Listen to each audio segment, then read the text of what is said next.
आपको यहाँ पर आगाह करते चल दें कि कराची टीपू सुल्तान रोड के करीब रेस्टोरेंट में आग लग गई। आग को बढ़ने से रोक दिया गया और जल्द काबू पा लिया जाएगा। फायर ब्रिगेड हुक्काम का कहना है कि मुतासरा रेस्टोरेंट रोशन टावर में वाक़ है।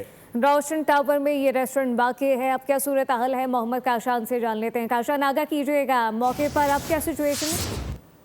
जी बिल्कुल, देखें टीपू सुल्तान के इलाके में वाक़ रोशन टावर के नीचे निजी रेस्टोरेंट की किचन में आग लगी थी, जिसको कंट्रोल कर लिया गया। इसी हवाले से रेस्क्यू 1112 की जानिब से बताया गया कि आग को काबू करने की कोशिश की जा रही है। रेस्टोरेंट में कोई कस्टमर मौजूद नहीं था, अमला भी बाहर निकाल लिया गया। इमारत में धुआं की खराज का रास्ता ना होने से मुश्किलात का सामना करना पड़ रहा है। इस वक्त की ताज़ा तरीन सूरत हाल के मुताबिक फायर ब्रिगेड की 3 गाड़ियां आग पर काबू पाने में मसरूफ हैं, जबकि बताया जा रहा है कि इमारत से लोगों को बाहर निकाल लिया गया है। धुआं बढ़ने के बाद रेस्क्यू ऑपरेशन में मुश्किलात का सामना करना पड़ रहा है, जबकि उनकी जानिब से बताया गया है कि आग को कंट्रोल करके जल्द काबू पा लिया जाएगा। जी, आग पर जल्द काबू पा लिया जाएगा। मोहम्मद काशान अपडेट कर रहे थे, आपका शुक्रिया।